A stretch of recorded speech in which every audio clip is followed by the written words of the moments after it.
Good morning, students. Here we are starting with the lesson 3 of EVS 2 Maratha Sardars, the famous house of the Bhosles. Famous house of the Bhosles. Bhoslenचं Maratha Sardar. Period of unrest. Period of unrest means जिथे people were very angered. They were expressing anger. रागात आलेले होते. As the saints preached devotion to God, संतांनी काय उपदेश दिला की भगवंताचं नामस्मरण करा, कोणाला त्रास देऊ नका आणि अन्याय सहन करू नका. The brave Maratha Sardar started a tradition of bravery, आणि धीरानं परिस्थितीला तोंड दिलं पाहिजे ही संतांची शिकवण होती. आता लोक उफाळून आलेले आहेत, बरोबर आहे. This was a period of great unrest. हा जो काळ आहे तो अतिशय लोकांमध्ये खळबळ माजलेली आणि ते रागात आहेत. अन्यायाविरुद्ध लढण्यासाठी त्यांचा उद्रेक झाला आहे. The two sultans the Adilshah of Bijapur and the Nizamshah of Ahmednagar were constantly at war with each other. या दोघांची आपसात लढाई चालू होती. Constantly at war. They made use of armies of Maratha sardars in these wars. त्यांनी काय केलं, मराठा सरदारच्या आर्मीचा स्वतःच्या युद्धात वापर करून घेतला. The brave Maratha sardars. आता त्यांची भूमिका काय होती ते समजून घेऊ आपण. The Marathas were both brave and tough. ते शूरवीर दोन्ही होते आणि धाडसी पण होते. They were also fearless. भीती तर नव्हतीच. अँड लॉयल म्हणजे प्रामाणिक. To their masters. ज्यांची ते गुलामी करत होते त्यांच्याशी ते प्रामाणिक होते. They were very proud of their achievements on the battlefield. Battlefield म्हणजे युद्धभूमी. युद्धभूमीवरती जे त्यांनी विजय मिळवला त्याबद्दल त्यांना अभिमान असे. The brave Maratha soldier with a spear in the hand and a sword at the side would ride in his sardars cavalry. म्हणजेच काय, तर सरदारचा जो काही वेश आहे, हातात तलवार आणि दुसरीकडे ढाल.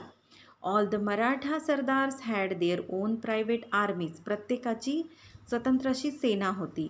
If such a sardar went to the sultan with his army the sultan gave him employment. आणि असे सरदार जर सुलतानकडे कामाला जात असतील तर त्यांना काही काम मिळत असे. एम्प्लॉयमेंट म्हणजे पगारी नोकरी मिळत असे. Made him a Sardar of his kingdom and sometimes conferred a Jagir upon him. Confirm म्हणजे त्यांना बहाल केली जात असे, जागीर बहाल केली जात असे. The sardar who received such jagir considered himself a raja. हे असं छोटं काहीतरी मिळूनच लोक समाधानी होऊन आपसात भांडायचे. हाच तर मेन प्रॉब्लेम होता त्यावेळी लोकांचा. There were many famous Maratha sardars at the courts of Ahmednagar at Bijapur. मग ह्या दरबारामध्ये, बिजापूरच्या दरबारात असे भरपूर सरदार होते. The more famous among them were Jadhavs of Sindkhed. आता हे लक्षात ठेवा, कुठले सरदार कोण आहेत, त्यांना काय म्हणतात. सिंदखेडचे Jadhav, Nimbalkars of Phaltan, Ghorpades of Mudhol, Mores of Javali, Bhosales of Verul. The Sindkhed Jadhavs were descendants of the Yadavs of Devgiri. त्यांचे हे वंशज होते. कोण होते? The Sindkhed Jadhavs were descendants of Yadav of Devgiri. देवगिरीचे ते कोण होते? वंशज होते. Jijabai the mother of Shivaji Maharaj was the daughter of Lakhojirao Jadhav of Sindkhed.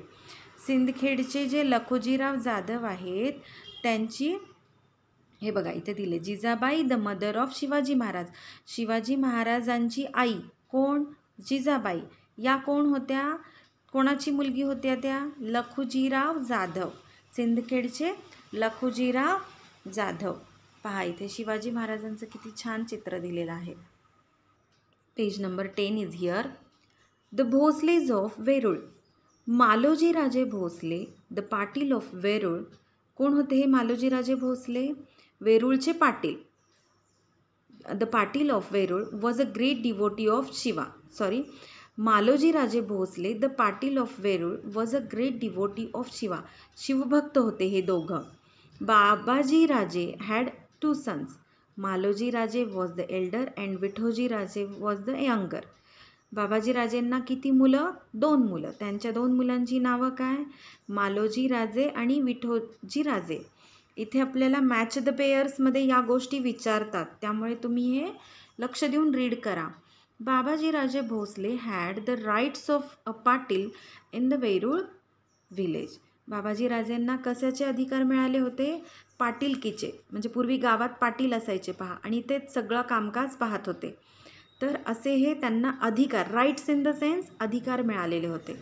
Maloji Raje and Vithoji राजे वर बोथ ब्रेव अँड एंटरप्राइझिंग. दोघंही कसे होते? खूप शूर होते आणि धाडसी होते. They had in their service many armed Maratha troops in the sense groups. सैन्य होतं. It was a period of great unrest. आधीच ही खळबळ उडालेली होती लोकांमध्ये, त्यामुळे हा जो कालावधी आहे तो लोकांच्या राग उफाळून येण्याचा काळ समजला जातो. The Mughal emperor from Delhi had attacked the kingdom of Nizamshah. Mughal एम्पररचा हल्ला झालेला आहे. कोणावरती? जे किंगडम ऑफ निजामशहा, निजामशहाच्या राज्यावरती. Daulatabad was then the capital of Nizamshah. त्यानंतर Daulatabad was then the capital of Nizamshah. Malik Ambar was his wazir of chief minister. Malik Ambar was able and wise. तो खूपच कर्तबगार होता, हुशार होता, आणि एबल इन द सेन्स कर्तबगार आणि हुशार. The 2 capable and brave brothers from Verul soon caught his attention. On his recommendation, the Shah conferred the Maloji Raje the Jagir of Pune and Supe Parganas. On his recommendation, the 2 capable and brave brothers from Veroor soon caught his attention. अलग लक्षात.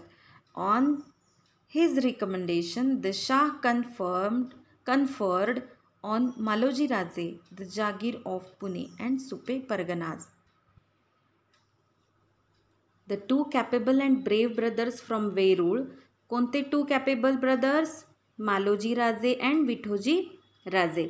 हे दोघंही कोणाच्या नजरेत आले? निजामशहाच्या. On this recommendation the Shah conferred on Maloji Raje the jagir of Pune and Supe parganas. आता पाहूया. So the Bhosales became rich. आता भोसले खूप रिच झालेले आहेत अँड पॉवरफुल.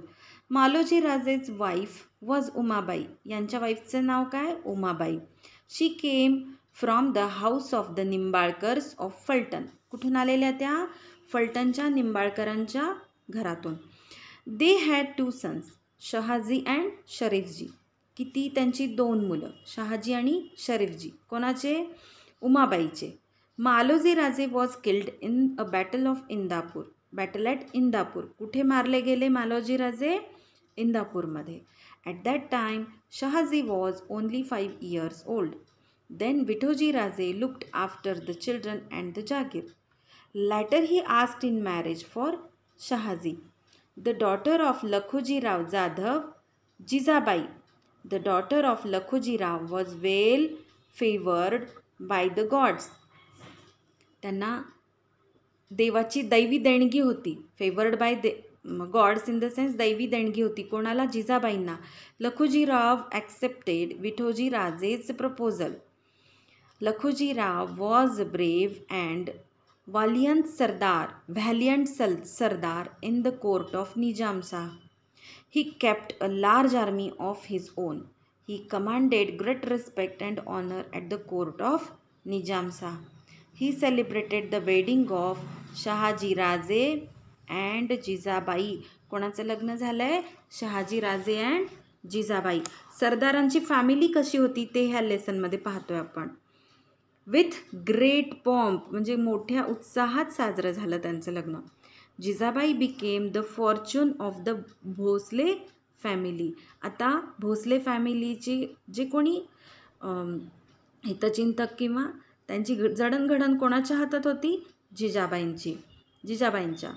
शहाजी राजे. Nizam Shah transferred to Shahaji Raje the jagir he had conferred to Maloji राजे.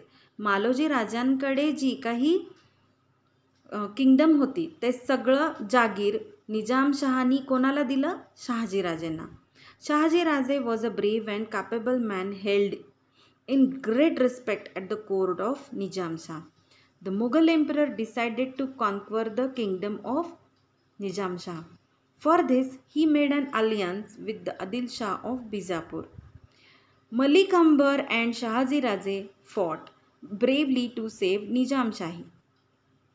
कोण कोण bravely who fought bravely? Malik Ambar and Shahaji Raje. They defeated both the armies. This battle took place at Bhatwadi near Ahmednagar. Sharifji was killed in the battle. Shahaji Raje displayed great valor. He was praised everywhere as a brave general. His reputation in the court was so enhanced that even Malik Ambar began to feel jealous of him. This gradually led to antagonism between them, म्हणजे एकमेकांमध्ये मतभेद निर्माण झाले. As a result Shahaji Raje left Nizamshahi and joined the court of Adil Shah at Bijapur. Adil Shah honoured him with the title of Sar Lashkar, chief of army. Later there were many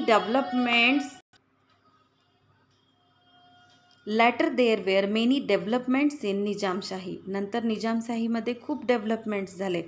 the wazir Malik Ambar died. His scheming son Fateh Khan became the wazir of Nizam Shahi. During his period, the Nizam Shahi began to decline. At about the same time, there was a threat of Mughal aggression. मुघलांचं जे aggressive nature होतं, अटॅकी nature होतं. So there was a threat of Mughal aggression. So Nizam Shah's mother appealed to Shahaji Raje to return to Nizam Shahi and save it. Therefore, Shahaji Raje left Adil Shahi and returned to Nizam Shahi. जे आधी निजामशाहीत होते ते आदिलशाहीत गेलेले होते. काही मतभेदांमुळे ते तिथून परत आले. आलं लक्षात? स्टुडंट्स, या पूर्ण लेसनमध्ये राजांची नावे, त्यांच्या मुलांची नावे, ते कुठल्या किंगडमचे होते हे सगळं दिलं आहे. तुम्हाला ह्याची लिस्ट बनवावी लागेल. कोण कोणाचा मुलगा आहे हे बघा, क्वेश्चन्समध्ये पण तेच विचारलेलं आहे. आता सिंदखेडचे राजा कोण? फलटण, जावळी, मुधोळ. प्रत्येक वेळी तुम्हाला हे मॅच द पेयर्समध्ये हे रिलेशन्स लक्षात आले पाहिजे. I will send all these. Understood? मी ह्या सगळ्या नोट्स तुम्हाला सेंड करते, पण त्यासाठी तुम्हाला लेसन हा केअरफुली रीड करावा लागेल. येते लक्षात? Okay. Read the lesson twice, underline the difficult words, write it 2 times. Okay.